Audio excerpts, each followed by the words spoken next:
ಹರೇ ನಮಾಚಾರ್ಯ. ಹರೇ ನಮಸ್ಕಾರ.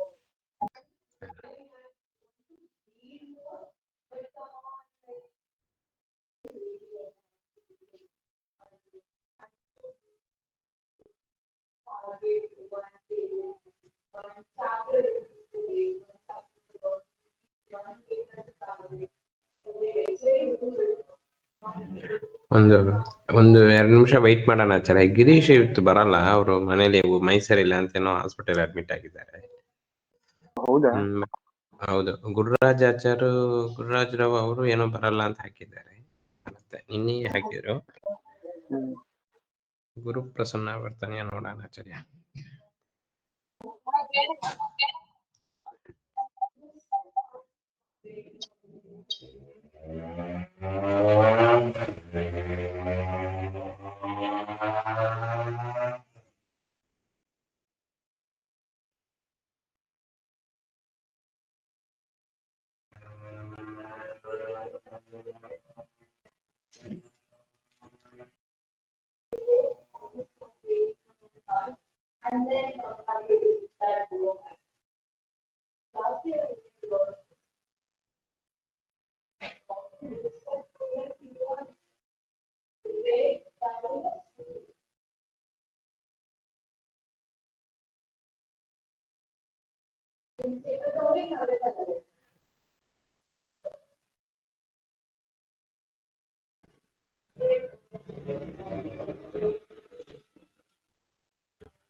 ಆಚಾರ್ಯ 3 ದಿನ ಪ್ರವಚನ ಆಗ್ಬೋದಿಲ್ಲ ಆಚಾರ್ಯ?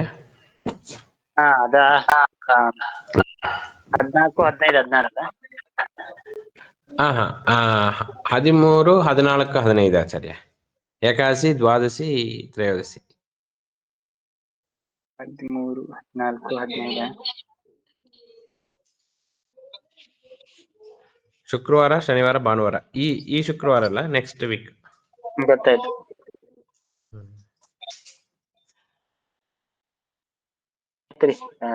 ಏನಿಲ್ಲ, 99.9% ಖಂಡಿತ ಬರ್ತೀನಿ. ಅದು ಏನಿಲ್ಲ, ಮನೆಯದು ಕೆಲಸ ನಡೀತಾ ಇದೆ, ಅದು ಹೇಗಾಗತ್ತೆ ಗೊತ್ತಿಲ್ಲ. ಇನ್ ಕೇಸ್ ಏನಾದ್ರು 1% ನಂಗೆ ಆ ಕಡೆ ಈ ಕಡೆ ಸ್ವಲ್ಪ ತಪ್ಪು ತಿಳ್ಕೊಬೇಡಿ. 99% ಖಂಡಿತ ಬರ್ತೀನಿ, ಏನ್ ತೊಂದ್ರೆ ಇಲ್ಲ. ಸ್ವಲ್ಪ ಅಡ್ಜಸ್ಟ್ ಮಾಡ್ಕೊಂಡ್ ಬರ್ತೀನಿ. ಆಯ್ತು ಆಚಾರ್ಯ.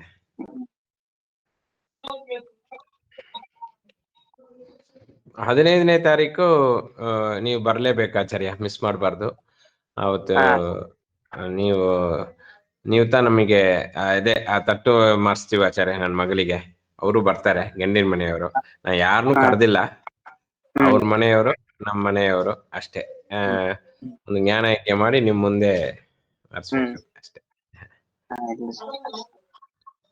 13, 14, 15 ಏಕಾದಶಿ, ದ್ವಾದಶಿ, ತ್ರಯೋದಶಿ. ಹೌದಾಚಾರ್ಯ. ಆಯ್ತು.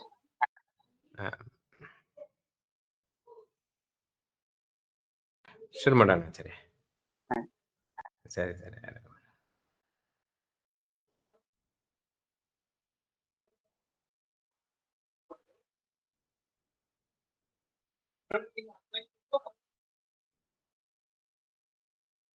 ಗುರುಭ್ಯೋ ನಮಃ.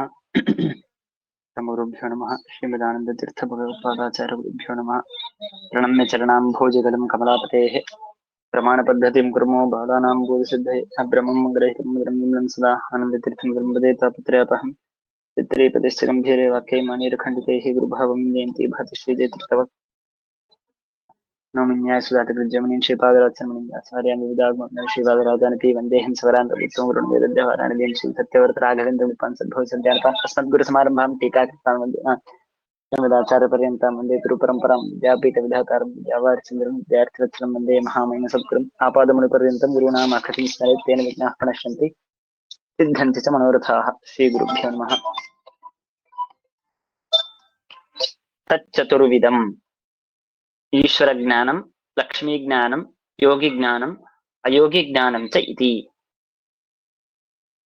ತಚ್ಚ ಅಂದ್ರೆ ಯಥಾರ್ಥ ಜ್ಞಾನ, ಕೇವಲ ಪ್ರಮಾಣ ಅಂದ್ರೆ ಯಾವುದು ಅಂತ ಹೇಳಿ, ಯಥಾರ್ಥ ಜ್ಞಾನಂ ಕೇವಲ ಪ್ರಮಾಣಂ ಅಂತ ಹೇಳಿ ಹಿಂದೆ ಅದರ ವಿಚಾರ ಮಾಡಿದ್ರು.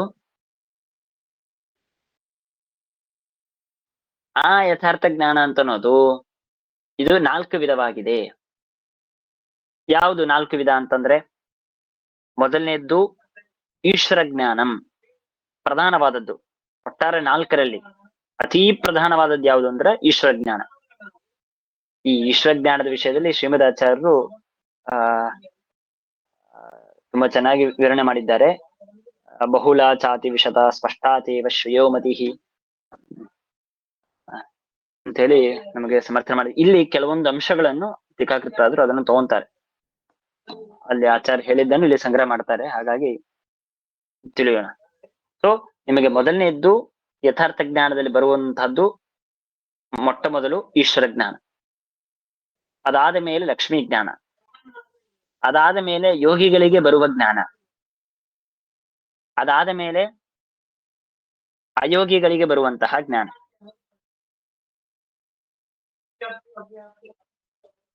ಹೀಗೆ 4 ತರಹದ ಜ್ಞಾನ. ಅದರಲ್ಲಿ ಮೊದಲನೇದ್ದು ಯಾವುದು? ಈಗ ಏನ್ ಮಾಡ್ತಾರಂದ್ರೆ ಇನ್ ಮುಂದೆ ಈ 4 ಜ್ಞಾನದ ಲಕ್ಷಣ ಏನು, ಸಾಮರ್ಥ್ಯವೇನು, ಯಾವುದನ್ನು ಈಶ್ವರ ಜ್ಞಾನ ಅಂತ ಕರಿಬೇಕು, ಯಾವುದನ್ನು ಲಕ್ಷ್ಮೀ ಜ್ಞಾನ ಅಂತ ಕರಿಬೇಕು, ಆ ಈಶ್ವರ ಜ್ಞಾನಕ್ಕೆ ಇರುವ ಸಾಮರ್ಥ್ಯವೇನು, ಲಕ್ಷ್ಮೀ ದೇವಿಯ ಜ್ಞಾನಕ್ಕೆ ಇರುವ ಸಾಮರ್ಥ್ಯವೇನು, ಆ ಜ್ಞಾನಗಳಲ್ಲಿ ಏನ್ ವ್ಯತ್ಯಾಸ, ಈಶ್ವರ ಜ್ಞಾನಕ್ಕೂ ಲಕ್ಷ್ಮೀ ದೇವಿಯ ಜ್ಞಾನಕ್ಕೂ ಏನ್ ವ್ಯತ್ಯಾಸ ಅಂತ ಹೀಗೆ ಅದರ ವಿಚಾರಗಳನ್ನು ಇನ್ನು ಮುಂದೆ ಮಾಡ್ತಾರೆ. ಯಾಕೆಂದ್ರೆ ಅದೆಲ್ಲವೂ ಕೇವಲ ಪ್ರಮಾಣದಲ್ಲಿ ಬಂದಿದೆ, ಆದ್ದರಿಂದ ಅದರ ವಿಚಾರ ಮಾಡ್ತಾರೆ. ಅದರಲ್ಲಿ ಮೊದಲಿಗೆ ಈಶ್ವರ ಜ್ಞಾನ, ಇದು ನಮಗೆ ಅತಿ ಮುಖ್ಯವಾದದ್ದು. ಯಾಕಂದ್ರೆ ನಮ್ಮ ಉಪಾಸನೆಗೆ ಅಥವಾ ಭಗವಂತನ ಮಹಿಮೆಯನ್ನು ತಿಳಿದುಕೊಳ್ಳುವುದಕ್ಕೆ ತುಂಬಾ ಅನುಕೂಲವಾಗುತ್ತೆ. ತತ್ರ ಸರ್ವಾರ್ಥ ವಿಷಯಕಂ ಈಶ್ವರ ಜ್ಞಾನಂ. ಸರ್ವಾರ್ಥ ವಿಷಯಕಂ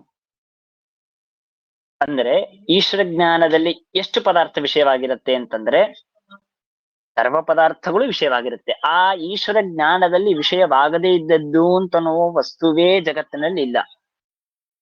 ಅದಕ್ಕಾಗಿಯೇನೆ ಈಶ್ವರನಿಗೆ ಸರ್ವಜ್ಞ ಅಂತ ಕರೆಯೋದು. ಸರ್ವ ವಿಷಯಕವಾದ ಜ್ಞಾನವಿದೆ ಅಂತನೋ ಕಾರಣಕ್ಕಾಗಿ ಸರ್ವಜ್ಞ ಶಬ್ದಕ್ಕೆ ಅರ್ಥ ಇಷ್ಟು, ಸರ್ವ ವಿಷಯಕ ಜ್ಞಾನ ಇದೆ, ಆದ್ದರಿಂದ ಸರ್ವಜ್ಞ. ಇವತ್ತು ನಾವು ನಮ್ ಕಣ್ಣೆದುರಿಗೆ ಯಾವ ಪದಾರ್ಥವಿದೆ ಅದನ್ನು ತಿಳಿದರೆ ನಮ್ ಕಷ್ಟ, ಇದರ ಜ್ಞಾನವಾಯ್ತಲ್ವಾ ಅಂತ ನಾವು ವಿಚಾರ ಮಾಡ್ತೀವಿ. ಆದರೆ ಜಗತ್ತಿನಲ್ಲಿ ಎಷ್ಟು ಪದಾರ್ಥವಿದೆಯೋ ಅಷ್ಟೆಲ್ಲಾ ಪದಾರ್ಥಗಳ ಸರ್ವ ವಿಷಯಕದ ಜ್ಞಾನ ಇದು ಏನಿದು, ಈ ಜ್ಞಾನವೇ ಈಶ್ವರ ಜ್ಞಾನ. ಇದು ಯಾರಲ್ಲೂ ಬರೋದಿಲ್ಲ. ಲಕ್ಷ್ಮಿಯಾದಿ ಸರ್ವ ಪ್ರಪಂಚಕ್ಕೆ ಯಾರಿಗೂ ಈ ಒಂದು ಜ್ಞಾನ ಬರೋದಿಲ್ಲ. ಹಾಗಾಗಿ ಇದು ಪರಮಾತ್ಮನ ಜ್ಞಾನದ ಲಕ್ಷಣ. ಇದು ಸಂಕ್ಷೇಪವಾಗಿ ನಮಗೆ ತಿಳಿಸ್ಕೊಟ್ಟಿದ್ದು ಟೀಕಾಕೃತವಾಗಲಿ. ಇನ್ನ ಈಶ್ವರ ಜ್ಞಾನದಲ್ಲಿ ಶ್ರೀಮದಾಚಾರ್ಯ ಅನೇಕ ವಿಶೇಷವನ್ನು ತಿಳಿಸ್ಕೊಡ್ತಾರೆ. ಇದು ಸಂಕ್ಷೇಪವಾಗಿ ಸರ್ವಾರ್ಥ ವಿಷಯಕಂ, ಸರ್ವ ಪದಾರ್ಥ ವಿಷಯಕವಾದ ಜ್ಞಾನ ಈಶ್ವರ ಜ್ಞಾನ. ಇದು ಲಕ್ಷಣವನ್ನು ಹೇಳಿದ ಮೇಲೆ ಆ ಜ್ಞಾನದಲ್ಲಿ ಇರುವಂತಹ ವೈಶಿಷ್ಟ್ಯತೆ, ಮಹಿಮೆ ಏನು ಅದನ್ನು ಇನ್ನು ಮುಂದೆ ವಿಚಾರ ಮಾಡ್ತಾರೆ. ನಿಯಮೇನ ಯಥಾರ್ಥಂ, ಇದು ಬಹಳ ಮುಖ್ಯವಾದದ್ದು. ನಿಯಮೇನ ಯಥಾರ್ಥಂ ಅಂತಂದ್ರೆ, ಒಂದು ಸಲವೂ ಏನೋ ಪಾಪ ಇವತ್ತು ಯಥಾರ್ಥವಾಗಿ ಪಾಪ ಎಲ್ಲಾ ಸರ್ವ ಪದಾರ್ಥವನ್ನು ತಿಳಿದುಕೊಂಡ, ನಾಳೆ ಏನೋ ಅಯಥಾರ್ಥವಾಗಿ ತಿಳಿದುಕೊಳ್ತಾನೆ ಅಂತ ಸರ್ವಥಾ ಇಲ್ಲ.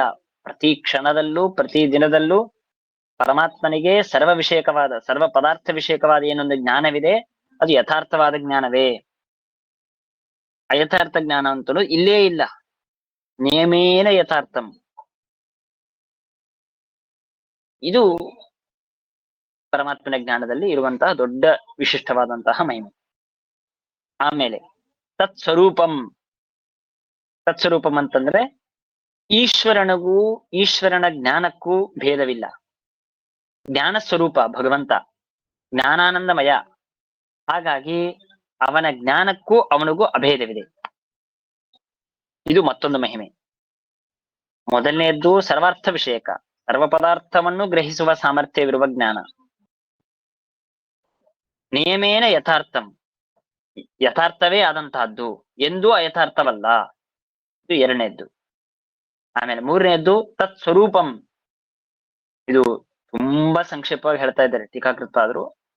ಇಲ್ಲಿ ಹೇಳೋ ಅಭಿಪ್ರಾಯ ಇಲ್ಲೇ ಇಲ್ಲ, ಕೇವಲ ಪ್ರಮಾಣದಲ್ಲಿ ಬಂದಿದೆ ಅಂತ ಅನ್ನೋ ಕಾರಣಕ್ಕಾಗಿ ಮಧ್ಯದಲ್ಲಿ ಪರಮಾತ್ಮನ ಲಕ್ಷ್ಮಿಯಾದಿ ದೇವತೆಗಳ ಮಹಿಮೆ ಹೇಳೋದಕ್ಕಾಗಿ ಒಂದೊಂದು ಚುಟಿಕೆ ಮಾತಿನಲ್ಲಿ ಒಂದೊಂದನ್ನು ಹೇಳ್ತಾ ಬರ್ತಾ ಇದ್ದಾರೆ. ಹಾಗಾಗಿ ತತ್ಸ್ವರೂಪಂ ಅಂತಂದ್ರೆ ಆ ಪರಮಾತ್ಮನಿಗೂ ಆ ಜ್ಞಾನಕ್ಕೂ ಅಭೇದವಿದೆ. ಯಾಕೆ? ಜ್ಞಾನಾನಂದ ಸ್ವರೂಪನಾಗಿದ್ದಾನೆ. ಹಾಗಾಗಿ ಪರಮಾತ್ಮನಿಗೂ ಪರಮಾತ್ಮನ ಜ್ಞಾನಕ್ಕೂ ಅಭೇದವಿದೆ. ಆಮೇಲೆ ಅನಾದಿನಿತ್ಯಂ. ಅನಾದಿನಿತ್ಯಂ ಅಂತಂದ್ರೆ ಏನೋ ಇವತ್ತು ನಾನೊಂದು ಪದಾರ್ಥ ನೋಡಿದ್ದಕ್ಕೆ ಈ ಜ್ಞಾನ ಹುಟ್ಟಿತು, ಈ ಪದಾರ್ಥ ನೋಡಿಲ್ಲ ಅಂದ್ರೆ ಜ್ಞಾನ ಹುಟ್ಟೋದಿಲ್ಲ ಅಂತ ಸರ್ವತಾ ಇಲ್ಲ. ಅನಾದ್ಯನಂತ ಕಾಲದಲ್ಲೂ ಕೂಡ ಸರ್ವ ಪದಾರ್ಥ ವಿಷಯಕವಾದ ಜ್ಞಾನ ಪರಮಾತ್ಮನಿಗೆ ಬರುತ್ತೆ. ಹಾಗಾಗಿ ಆ ಜ್ಞಾನಕ್ಕೆ ಹುಟ್ಟು ಸಾವು ಇಲ್ಲ, ಜನ್ಮ ಮರಣವಿಲ್ಲ. ಯಾಕೆ ಅಂದ್ರೆ ಅವನ ಸ್ವರೂಪ ಅಂತ ಅಂದ್ಮೇಲೆ ಅದಕ್ಕೆ ಹುಟ್ಟೇನು? ಪರಮಾತ್ಮನ ಸ್ವರೂಪಕ್ಕೆ ಹುಟ್ಟಿದ್ಯಾ? ಜೀವನ ಸ್ವರೂಪಕ್ಕೆ ಇಲ್ಲ, ಜೀವ ನಿತ್ಯ. ದೇಹ ಇದು ಅನಿತ್ಯ, ಜೀವ ಸ್ವರೂಪ ಇದು ನಿತ್ಯ. ಹಾಗೆ ಪರಮಾತ್ಮ ನಿತ್ಯ ಅಂತಂದ್ಮೇಲೆ ಪರಮಾತ್ಮನ ಸ್ವರೂಪವಾದ ಜ್ಞಾನಕ್ಕೆ ಎಲ್ಲಿಂದ ಜನ್ಮ ಹೇಳೋದು? ಹಾಗಾಗಿ ಪರಮಾತ್ಮ ಅವನಿಂದ ಅಭಿನ್ನವಾದ ಜ್ಞಾನ ಇದು ಅನಾದಿ ನಿತ್ಯ. ಇದು ಮಹಾಮಹಿಮೆ. ನಮ್ಮ ಜ್ಞಾನ ಕ್ಷಣಿಕ, ಅತೀ ಕ್ಷಣಿಕ. ಒಂದು ಕ್ಷಣದಲ್ಲಿ ಒಂದು ಪದಾರ್ಥ ಜ್ಞಾನ ಮಾಡ್ಕೊಳ್ತೇವೆ, ಅಥವಾ ಒಂದು ವಾಕ್ಯವನ್ನು ಓದಿದಾಗ ಅದರ ಜ್ಞಾನ ಮಾಡ್ಕೊಳ್ತೇವೆ. ಎಷ್ಟು ಕ್ಷಣ ನಮಗೆ ನೆನಪಿರುತ್ತೆ? ಅದಕ್ಕೆ ತಾರ್ಕಿಕರಿಗೂ ನಮಗೂ ಅದರಲ್ಲಿ ವಿವಾದಗಳಿದೆ. ಎಷ್ಟು ಕ್ಷಣದವರೆಗೆ ಜ್ಞಾನ ಇರುತ್ತೆ? 3 ಕ್ಷಣದವರೆಗೆ ಇರುತ್ತಾ, 2 ಕ್ಷಣದವರೆಗೆ ಇರುತ್ತಾ ಅಂತ ವಿಚಾರ ಮಾಡ್ತಾರೆ. ಅಷ್ಟು ಕ್ಷಣಿಕವಾಗಿ ನಮಗೆ ಜ್ಞಾನ ಸಾಮರ್ಥ್ಯ ಇರುತ್ತೆ. ಎಷ್ಟು ದಿನ ನೆನಪಿರುತ್ತೋ ಇರುತ್ತೆ, ಮರ್ತು ಹೋಗುತ್ತೆ. ಅನುಭವವೇ ಎಷ್ಟು ಕಾಲದವರೆಗೆ ಇರುತ್ತೆ, ಅದು ನಮಗಿರುವಂತಹ ವ್ಯವಸ್ಥೆಗಳು. ಹಾಗೆ ಪರಮಾತ್ಮನ ಜ್ಞಾನ, ಪರಮಾತ್ಮನ ಸ್ವರೂಪ ಅದು ನೇಮೇನ ಯಥಾರ್ಥವಾಗಿದೆ ಹಾಗೂ ಅನಾದಿನಿತ್ಯವಾಗಿದೆ. ಅನಾದ್ಯನಂತ ಕಾಲದಲ್ಲಿ ಹಾಗೇ ಇದೆ. ಆಮೇಲೆ ಸ್ವತಂತ್ರಂ ಅಂದ್ರೆ ದೇವರು ಸ್ವತಂತ್ರ ಆಗೋದಲ್ಲ. ಪರಮ ದೇವರು ಮಮ ಸ್ವಾಮಿ ಹರಿನಿತ್ಯಂ ಸರ್ವಸ್ವ ದೇವರು ಸ್ವತಂತ್ರ, ಕರುಣಾಮಯ, ಕರುಣಾಮೂರ್ತಿ ಅಷ್ಟೇ ಅಲ್ಲ, ದೇವರ ಜ್ಞಾನ ಇದು ಸ್ವತಂತ್ರ. ಅಂದ್ರೆ ಏನು? ಜ್ಞಾನ ಇದು ಸ್ವತಂತ್ರ ಅಂತನೋ ಶಬ್ದಕ್ಕೆ ಅಭಿಪ್ರಾಯವೇನು? ಇದನ್ನ ನಾವು ಸ್ವಲ್ಪ ತಿಳ್ಕೊಳ್ಬೇಕು. ಏನಂದ್ರೆ ಸ್ವತಂತ್ರ ಅಂತನೋ ಶಬ್ದಕ್ಕೆ ಅರ್ಥವೇನು? ಪರತಂತ್ರ ಅಂತನೋ ಶಬ್ದಕ್ಕೆ ಅರ್ಥವೇನು? ಅಂದ್ರೆ ಯದ್ಯಪಿ ವಾಕ್ಯ ಇಲ್ಲಿ ನಮಗೆ ಮುಂದೆ ಹೋಗೋದಿಲ್ಲ, ಈ ವಿಷಯ ಸ್ವತಂತ್ರ ಪರತಂತ್ರ ಅಂತನೂ ನಾವು ತಿಳಿದುಕೊಳ್ಬೇಕು. ಮುಖ್ಯವಾದ ಪ್ರಮೇಯ ಅದು. ಅದ್ರ ಬಗ್ಗೆ 1-2 ನಿಮಿಷ ಹೇಳ್ತೇನೆ. ನಾನು ಪರತಂತ್ರ. ಪರತಂತ್ರ ಅಂದ್ರೆ ಸ್ವಸತ್ತ ಪ್ರತೀತಿ ಪ್ರವೃತ್ತಿಯಾದು ಪರ ಸಾಪೇಕ್ಷತ್ವಂ ಪರತಂತ್ರತ್ವಂ. ಇದು ಪರತಂತ್ರ ಅಂತನೋ ಶಬ್ದಕ್ಕೆ ಅಭಿಪ್ರಾಯ. ಅಂದ್ರೆ ಏನು? ಸ್ವಸತ್ತ, ಪ್ರತೀತಿ, ಪ್ರವೃತ್ತಿ 3. ಒಂದು ಸತ್ತ, ಇನ್ನೊಂದು ಪ್ರತೀತಿ, ಇನ್ನೊಂದು ಪ್ರವೃತ್ತಿ. ಸತ್ತ ಅಂದ್ರೆ ಇರುವಿಕೆ, ಇರೋದು, ನಾನು ಇಲ್ಲಿ ಇರೋದು, ನಿಲ್ಲೋದು, ನನ್ನ ಅಸ್ತಿತ್ವ, ಅದನ್ನೇ ಸತ್ತ ಅಂತ ಕರೀತಾರೆ. ನಾನು ಭಗವಂತನ ಅಪೇಕ್ಷೆ ಇಲ್ಲದೇನೆ, ಅಥವಾ ನಾನು ನಿಲ್ಲೋದಕ್ಕೆ ಭೂಮಿ ಬೇಕಾಗಿದೆ, ಭೂಮಿಯ ಅಪೇಕ್ಷೆ ಇಲ್ಲದೇನೆ ಆಕಾಶ ಮೇಲೆ ನಾನು ನಿಲ್ಲೋದಕ್ಕೆ ಸಾಧ್ಯವಾ? ನನ್ನ ಸತ್ತ ಅಸ್ತಿತ್ವ ಬರೋದಕ್ಕೆ ಸಾಧ್ಯವಾ? ಇದು ಬರೀ ನಿಲ್ಲೋದಕ್ಕೆ ನಾ ಮಾತಾಡ್ತಾ ಇದ್ದೇನೆ. ನಮ್ಮ ಸತ್ತ ಅಂದ್ರೆ ಒಟ್ಟಾರೆ ನಾವು ಈ ಜೀವ ಎಷ್ಟು ದೇಹವನ್ನು ಪಡೆಯಬೇಕು, ಯಾವ ದೇಹದಲ್ಲಿ ಪಡೆಯಬೇಕು, ಎಲ್ಲಿ ಇರಬೇಕು, ಹೇಗಿರಬೇಕು, ಹೀಗೆ ಇದಕ್ಕೆಲ್ಲದಕ್ಕೂ ಸತ್ತ ಅಂತ ಕರೀತಾರೆ. ಸೊ ಈ ಸತ್ತ ನನಗೆ ಬರಬೇಕು ಅಂದ್ರೆ ಪರಮಾತ್ಮನ ಅನುಗ್ರಹದಿಂದಲೇನೆ, ಭಗವದ್ ಅಧೀನವಾಗಿಯೇನೆ ನನಗೆ ಬರಬೇಕು. ಸೊ ಭಗವಂತಿಲ್ಲದೇನೆ ನನ್ನ ಸತ್ತ ಇಲ್ಲ. ಕನ್ನಡದಲ್ಲಿ ಹೇಳ್ತಾರೆ ನೋಡ್ರಿ, ಏನು ಇವನಿಗೆ ಸತ್ತಾನೇ ಇಲ್ಲ ಅಂದ್ರೆ ಅವನಿಗೆ ಟ್ಯಾಲೆಂಟ್ ಇಲ್ಲ, ಆ ವಿಷಯದಲ್ಲಿ ಪ್ರವೇಶವಿಲ್ಲ, ಉಪಯೋಗವಿಲ್ಲ ಅವನು ಹಾಗೆ ಬೈಯೋದಕ್ಕೆ ಬಳಸ್ತಾರೆ. ನಿಜವಾಗ್ಲೂ ಸತ್ತ ಇಲ್ಲ ಅಂತ ಶಬ್ದಕ್ಕೆ ಅಭಿಪ್ರಾಯ ದೇವರಿಲ್ಲದೇನೆ ಯಾರ ಅಸ್ತಿತ್ವವೂ ಇಲ್ಲ, ಇದು ಸತ್ತ. ಇನ್ನ ಎರಡನೇದ್ದು ಪ್ರತೀತಿ. ಪ್ರತೀತಿ ಅಂತಂದ್ರೆ ಜ್ಞಾನ. ಭಗವಂತನ ಅನುಗ್ರಹ ಇಲ್ಲದೇನೆ, ಅವನು ಇಚ್ಛೆ ಮಾಡದೆ ಹೋದರೆ ಯಾವ ಜೀವರಿಗೂ ಜ್ಞಾನ ಹುಟ್ಟೋದಕ್ ಸಾಧ್ಯವೇ ಇಲ್ಲ. ಜ್ಞಾನ ಇಲ್ಲದೇನೆ ಯಾವ ಕಾರ್ಯ ಆಗತ್ತೆ? ಏನೇ ಕಾರ್ಯ ಆಗಬೇಕು ಅಂದರೂ, ಊಟ ಮಾಡ್ಬೇಕು ಅಂದ್ರೂ ಜ್ಞಾನ ಬೇಕು. ಬರೀ ಜ್ಞಾನ ಜ್ಞಾನ ಅಂತ ಅನ್ನೋ ಶಬ್ದಕ್ಕೆ ಏನೋ ಶಾಸ್ತ್ರಜ್ಞಾನ ಅಂತ ಅಷ್ಟೇ ಅಲ್ಲ, ಮಾಹಿತಿ, ಪರಿಚಯ. ಯಾವುದೇ ಒಂದು, ಈಗ ನಾನಿದು ಭೂಮಿ ಅಂತ ಅನ್ನುವ ಜ್ಞಾನ ಆದ್ರೆ ಅದರ ಮೇಲೆ ಕಾಲಿಡ್ತೇನೆ. ಅದರ ಮೇಲೆ ಮುಂದೆ ನಾನು ನಡಿಬೇಕು, ನಡೆದು ಆ ಊರಿಗೆ ಹೋಗಬೇಕು ಅಂತಂದ್ರೆ ಮುಂದಿನ ಆ ಜ್ಞಾನ ಇದ್ರೆ ನಾನು ಏನೇ ಒಂದು ಕೆಲಸವನ್ನು ಮಾಡೋದಕ್ಕೂ ಪ್ರವೃತ್ತಿ ಆಗಬೇಕು ಅಂದ್ರೆ ಜ್ಞಾನ ಬೇಕೇ ಬೇಕು. ಜ್ಞಾನ ಇಲ್ಲದೇನೆ ಯಾವ ಕೆಲಸವೂ ಆಗೋದಿಲ್ಲ. ಆ ಜ್ಞಾನ ಬರ್ಬೇಕು ಅಂದರೂ ಕೂಡ ಸ್ವತಂತ್ರವಾಗಿ ನನಗೆ ಬರತ್ತೆ, ದೇವರು ಇಲ್ಲದೇನೆ, ದೇವರಿಂದಲೇನೆ ಬರುತ್ತೆ. ಅಷ್ಟೇ ಅಲ್ಲ, ನನಗೆ ಜ್ಞಾನ ಹುಟ್ಟಬೇಕು ಅಂತ ಅನ್ನೋದಕ್ಕ ಒಂದು ವಾಕ್ಯ ಬೇಕಾಗಿತ್ತು, ಅದನ್ನ ಅಪೇಕ್ಷೆ ಪಟ್ಟೆ. ಅಥವಾ ಒಂದು ಕಣ್ಣು ಬೇಕಾಗಿತ್ತು, ಅದನ್ನ ಅಪೇಕ್ಷೆ ಪಟ್ಟೆ. ಅಥವಾ ಯಾವ ಪದಾರ್ಥ ಜ್ಞಾನ ಬರಬೇಕಾಗಿದೆ ಆ ಪದಾರ್ಥವನ್ನು ನೋಡ್ಬೇಕಾಗಿತ್ತು, ಆ ಪದಾರ್ಥ ನಾನು ಅಪೇಕ್ಷೆ ಪಟ್ಟೆ. ಯಾವುದರ ಅಪೇಕ್ಷೆ ಇಲ್ಲದೇನೆ ಜ್ಞಾನ ಬಂತ ನಮಗೆ? ಇಷ್ಟೆಲ್ಲದರ ಅಪೇಕ್ಷೆ ಇದೆ. ಪ್ರಧಾನವಾಗಿ ಭಗವಂತ, ಅದಾದ ಮೇಲೆ ಜಗತ್ತಿನಲ್ಲಿರುವಂತಹ ಸಹಕಾರಗಳು, ಕಣ್ಣು, ಕಿವಿ, ಮೂಗು, ಅಥವಾ ವಾಕ್ಯ, ಅಥವಾ ಲಿಂಗ, ಅಥವಾ ಪದಾರ್ಥಗಳು, ಹೀಗೆ ಒಂದೊಂದು ಬೇರೆ ಬೇರೆ. ಇದು ಪ್ರತೀತಿಗೆ ನಾವು ಮತ್ತೊಂದರ ಅಪೇಕ್ಷೆ ಪಟ್ಟಿದ್ದು. ಇನ್ನ ಪ್ರವೃತ್ತಿ. ಪ್ರವೃತ್ತಿ ಅಂದ್ರೆ ಕ್ರಿಯೆ. ನಮಗೆ ಒಂದು ಕ್ರಿಯೆ ಹುಟ್ಟಬೇಕು ಅಂತಂದ್ರೂ ಕೂಡ ಭಗವಂತನ ಅನುಗ್ರಹ ಆಗಬೇಕು. ತೇನ ವಿನ ತೃಣಮಪಿ ನ ಚಲತಿ. ಭಗವಂತನ ಅನುಗ್ರಹದಿಂದಲೇ ಪ್ರತಿಯೊಂದು ಕ್ರಿಯೆಗಳು ಆಗಬೇಕು.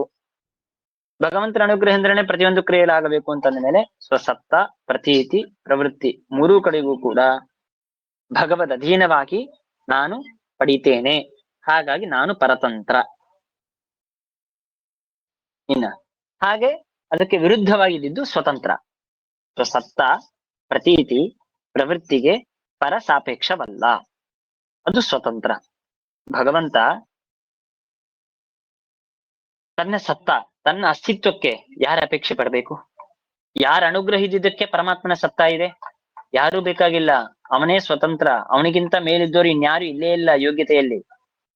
ಯಾರ ಅಪೇಕ್ಷೆ ಇಲ್ಲದೇನೆ ತನ್ನ ಅಧೀನವಾಗಿ ತನ್ನ ಸತ್ತ ಇದೆ. ಆಮೇಲೆ ಪ್ರತೀತಿ, ಏನೋ ಒಂದು ಜ್ಞಾನ ಆಗಬೇಕು, ಯಾರೋ ಅನುಗ್ರಹ ಮಾಡಿ. ಯಾರಿದ್ದಾರೆ? ಯಾರೂ ಇಲ್ಲ. ಅಥವಾ ನಮ್ಮಂತೆ ಒಂದು ಜ್ಞಾನವನ್ನು ಮಾಡಿಕೊಳ್ಬೇಕು ಅಂತ ಅನ್ನೋದಕ್ಕಾಗಿ ಕಣ್ಣು ಬೇಕು, ಕಿವಿ ಬೇಕು, ಮೂಗು ಬೇಕು, ಅಥವಾ ಪದಾರ್ಥ ಬೇಕು, ಅದರ ಸಂಪರ್ಕವಾಗಬೇಕು. ನನಗೆ ಒಂದು ವಾಕ್ಯ ಬೇಕು, ಲಿಂಗ ಬೇಕು. ಇದಿಲ್ಲದೆ ಹೋದ್ರೆ ನನಗೆ ಜ್ಞಾನ ಹುಟ್ಟೋದಕ್ಕೆ ಸಾಧ್ಯವಿಲ್ಲ ಅಂತ ಸರ್ವಥಾ ಇಲ್ಲ. ಎಲ್ಲಾ ಕಡೆಗೂ ಯಾವುದೂ ಇಲ್ಲದೆ ಇದ್ದರೂ ಹೇಗೆ ಬೇಕಾದರೂ ಸರ್ವಕಾಲದಲ್ಲೂ ಸರ್ವ ಪದಾರ್ಥ ವಿಷಯದಕ್ಕ ಜ್ಞಾನವಿದು ಪ್ರತಿ ಕ್ಷಣದಲ್ಲೂ ಭಗವಂತನೇ ಆಗತ್ತೆ, ಯಾರ ಅಪೇಕ್ಷೆ ಇಲ್ಲ. ಇದು ಪ್ರತೀತಿಯಲ್ಲಿ. ಹಾಗೆ ಪ್ರವೃತ್ತಿಯಲ್ಲಿ ತಾನೊಂದು ಕ್ರಿಯೆಯನ್ನು ಮಾಡಬೇಕು ಅಂದ್ರೆ ಯಾರ ಅನುಗ್ರಹ ಆಗಬೇಕು? ಏನೂ ಬೇಕಾಗಿಲ್ಲ. ಹಾಗಾಗಿ ಸಪ್ತ, ಪ್ರತೀತಿ, ಪ್ರವೃತ್ತಿ ಈ ಮೂರರಲ್ಲಿ ಯಾರ ಅಪೇಕ್ಷೆ ಇಲ್ಲದೇನೆ ಭಗವಂತನಿಗೆ ಆಗತ್ತೆ ಅಂತ ಅನ್ನೋ ಕಾರಣಕ್ಕಾಗಿ ಭಗವಂತ ಸ್ವತಂತ್ರ. ಈ ಮೂರರಲ್ಲಿ ಮತ್ತೊಬ್ಬರ ಅಪೇಕ್ಷೆಯನ್ನು ಪಡೆದುಕೊಂಡೇ ನಾನ್ ಮಾಡ್ತೇನೆ, ಆದ್ರಿಂದ ನಾನು ಪರತಂತ್ರ. ಈ ಮೂರೊಳಗೆ ಸಮಗ್ರವಾದ ಜಗತ್ತು ಬಂದ್ಬಿಡುತ್ತೆ. ಸಪ್ತ, ಪ್ರತೀತಿ, ಪ್ರವೃತ್ತಿ ಇದೆಲ್ಲದೇನೆ ಯಾವುದೂ ಇಲ್ಲ. ಸೊ ನಾನು ಪರತಂತ್ರ, ಭಗವಂತ ಸ್ವತಂತ್ರ, ಇದು ತಿಳ್ಕೊಳ್ತೇವೆ. ಇಷ್ಟೇ ಅಲ್ಲ, ಇಲ್ಲಿ ವಿಚಾರ ಮಾಡ್ತಾ ಇರೋದು ಜ್ಞಾನ. ಜ್ಞಾನವೂ ಸ್ವತಂತ್ರ. ಪರಮಾತ್ಮ ಹೇಗೆ ಸ್ವತಂತ್ರವೋ ಪರಮಾತ್ಮನ ಜ್ಞಾನವೂ ಸ್ವತಂತ್ರ. ಇದನ್ನು ಮತ್ತೊಂದು ಕಡೆಗೆ ವಿಚಾರ ಮಾಡ್ತಾರೆ. ಪರಾಭಿಧ್ಯಾನಾತ್ವ ಅಂತ ಸೂತ್ರದ ಪ್ರಸಂಗದಲ್ಲಿ ಪರಮಾತ್ಮನ ಪ್ರಸಾದ ಇದು ಸ್ವತಂತ್ರ, ಪರಮಾತ್ಮನ ಅನುಗ್ರಹ ಇದು ಸ್ವತಂತ್ರ. ಇದು ದೇವರ ಗುಣಕ್ಕೆ ಇರುವ ಸಾಮರ್ಥ್ಯ. ಯಾರಿಗೂ ಇಲ್ಲ. ನಮ್ಮ ಜೀವರಿಗೆ ಸ್ವಾತಂತ್ರ್ಯ ಬರೋದು ಕಷ್ಟ, ಅಂದ್ರೆ ಇಲ್ಲೇ ಇಲ್ಲ. ಅವನ ಜ್ಞಾನಕ್ಕೆ ಎಲ್ಲಿ ಬರೋದು? ಆದ್ರೆ ದೇವರಿಗೂ, ದೇವರ ಜ್ಞಾನಕ್ಕೂ, ಒಟ್ಟಾರೆ ದೇವರ ಗುಣಗಳಿಗೂ ಎಲ್ಲದಕ್ಕೂ ಸ್ವಾತಂತ್ರ್ಯವಿದೆ. ಇದು ಇನ್ನೊಂದು ಮಹಿಮೆ. ಇದಾದ ಮೇಲೆ ನಿರತಿಶಯ ಸ್ಪಷ್ಟಂಚ. ನಿರತಿಶಯ ಸ್ಪಷ್ಟ ಅಂತಂದ್ರೆ, ಸ್ಪಷ್ಟ ಅಂತಂದ್ರೆ ಅತಿ ಸ್ಪಷ್ಟ ಅಂದ್ರೆ ಅದರ ವಿಷಯಕವಾಗಿ ಏನೂ ಸಂಶಯವಿಲ್ಲ. ಸ್ಪಷ್ಟವಾಗಿ ಕೆಲವರು ಇರ್ತಾರೆ, ಕಣ್ಣು ದೋಷ ಇರತ್ತೆ, ಆ ಪದಾರ್ಥವ ಜ್ಞಾನವಾಗತ್ತೆ, ಆದ್ರೆ ಸರಿಯಾಗಿ ಜ್ಞಾನವಾಗಿರೋದಿಲ್ಲ, ಅಸ್ಪಷ್ಟವಾಗಿ ಜ್ಞಾನವಾಗತ್ತೆ. ಕಣ್ಣು ಚೆನ್ನಾಗಿದ್ದವ್ರು ಇರ್ತಾರೆ, ಅವರು ಒಂದು ಪದಾರ್ಥ ಜ್ಞಾನ ಮಾಡ್ಕೊಳ್ತಾರೆ, ಅವರು ಸ್ಪಷ್ಟವಾಗಿ ಅದರ ಸರಿಯಾದ ಮಾಹಿತಿಯನ್ನು ತಿಳ್ಕೊಳ್ತಾರೆ. ಸ್ಪಷ್ಟ ಅಸ್ಪಷ್ಟ ಅಷ್ಟೇ ಅಲ್ಲ, ಅತಿಶಯ ಸ್ಪಷ್ಟ, ತುಂಬಾ ಅದರಲ್ಲೂ ಸೂಕ್ಷ್ಮ ದೃಷ್ಟಿ ಅಂತಾರೆ ನೋಡ್ರಿ, ದಿವ್ಯ ದೃಷ್ಟಿ ಗೋಚರ ಅಂತಾರೆ. ಅತಿಶಯೇನ ತುಂಬಾ ಚೆನ್ನಾಗಿ ಸ್ಪಷ್ಟವಾಗಿ ಜ್ಞಾನವನ್ನು ಮಾಡಿಕೊಂಡ, ಅದನ್ನ ಏನಂತಾರೆ, ಅತಿಶಯ ಸ್ಪಷ್ಟ. ಹೌದಾ? ಇದಾದ ಮೇಲೆ ನಿರತಿಶಯ ಸ್ಪಷ್ಟ, ಇನ್ನ ಒಂದ್ ಸ್ಟೆಪ್ ಮೇಲೆ, ಅವನಷ್ಟು ಸ್ಪಷ್ಟವಾದ, ಅತಿಶಯೇನ ಸ್ಪಷ್ಟವಾದ ಸ್ಪಷ್ಟತಾ ಅಂತ ಅನ್ನೋದು ಯಾರಿಗೂ ಇಲ್ಲ ಜಗತ್ತಿನಲ್ಲಿ. ಇದು ಪರಮಾತ್ಮನ ಜ್ಞಾನಕ್ಕೆ ಇರುವಂತಹ ನಿರತಿಶಯ ಸ್ಪಷ್ಟತ್ವಂ. ಅತೀ ಮಹತ್ವಪೂರ್ಣವಾದ ಅತಿಶಯಿತವಾದ ಸ್ಪಷ್ಟತ್ವ ಇರೋದಾದ್ರೆ ಅದು ಕೇವಲ ಪರಮಾತ್ಮನ ಜ್ಞಾನಕ್ಕೆ ಮಾತ್ರ ಇದೆ, ಇನ್ಯಾವ ಜ್ಞಾನಕ್ಕೂ ಇಲ್ಲ. ಸರ್ವಾರ್ಥ ವಿಷಯಕ. ಆಮೇಲೆ ನೇಮೇನ ಯಥಾರ್ಥ, ಸ್ವರೂಪ, ಅನಾದಿ ನಿತ್ಯ, ಸ್ವತಂತ್ರ, ನಿರತಿಶಯ ಸ್ಪಷ್ಟ. ಇದು ಬರೀ ಸೂತ್ರ ರೂಪದಲ್ಲಿ ಇದೆ ಒಂದೊಂದು ಶಬ್ದಗಳು, ಆದ್ರೆ ಒಂದೊಂದು ಒಳಗೂ ಪರಮಾತ್ಮನ ಜ್ಞಾನದ ಅನಂತ ಮಹಿಮೆ ಇದೆ. ಇಂತಹ ಜ್ಞಾನವನ್ನು ಪಡೆದಿದ್ದೇ ಭಗವಂತ. ಸೊ ಅದು ಈಶ್ವರ ಜ್ಞಾನ. ಹೀಗೆ ಕೇವಲ ಪ್ರಮಾಣದಲ್ಲಿ ಬಂದ 4 ವಿಧವಾದ ಜ್ಞಾನದಲ್ಲಿ ಈಶ್ವರ ಜ್ಞಾನ ಅಂದ್ರೆ ಏನು ಅಂತ ಹೇಳಿ, ಅದರ ಲಕ್ಷಣ ಮತ್ತೆ ಅದರ ಮಹಿಮೆ ಏನು ಅಂತ ಅನ್ನೋದನ್ನ ವಿಚಾರ ಮಾಡಿ ಮುಗಿಸುದು. ಇನ್ನ ಇದರ ಮುಂದೆ ಲಕ್ಷ್ಮೀ ಜ್ಞಾನ, ಯೋಗಿ ಜ್ಞಾನ, ಅಯೋಗಿ ಜ್ಞಾನ ಅದರ ವಿಚಾರ ಮಾಡ್ತಾರೆ.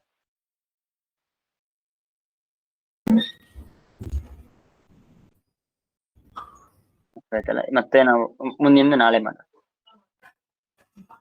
ಅದೇ ನಿರತಿಶಯ ಎಂಬುದು ದೋಷ ಇಲ್ಲ ಅಂತ ಹೇಳ್ದು ಹಂಗನ ಅರ್ಥ ಮಾಡಿಕ್ ಬಂದಲ್ಲ. ಪರಮಾತ್ಮನಿಗೆ ಜ್ಞಾನ ದೋಷವೇ ಇಲ್ಲ, ಒಂದೇ ಲೈನ್ ಹೇಳಿ ಯಾವುದಕ್ಕೆ ನಿರತಿಶಯ ಸ್ಪಷ್ಟ ಎಂಬುದು. ಅಲ್ಲ, ಈಗ ದೋಷ ಇಲ್ಲ ಅಂತ ಮಾತ್ರಕ್ಕೆ ಸ್ಪಷ್ಟ ಅಂತ ಯಾಕಾಗ್ಬೇಕು?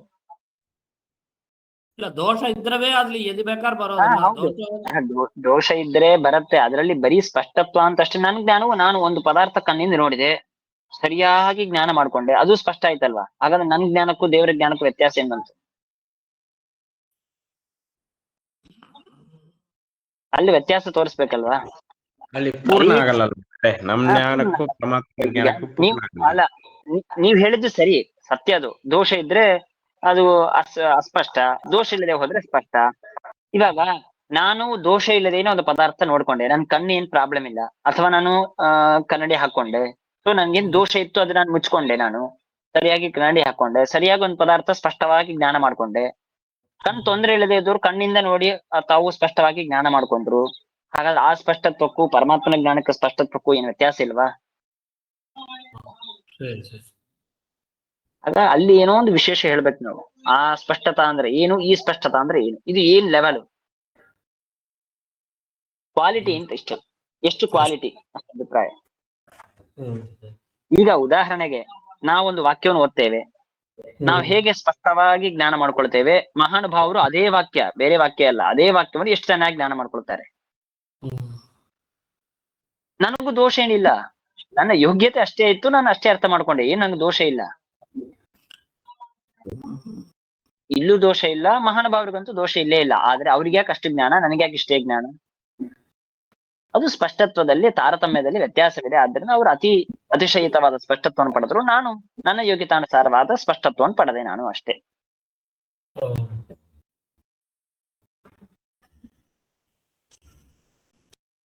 ಆಯ್ತು ಆಚಾರ್ಯ, ಆಯ್ತು, ಕ್ಲಿಯರ್ ಆಯ್ತು. ನಮಸ್ತೆ. ಶ್ರೀಕೃಷ್ಣ.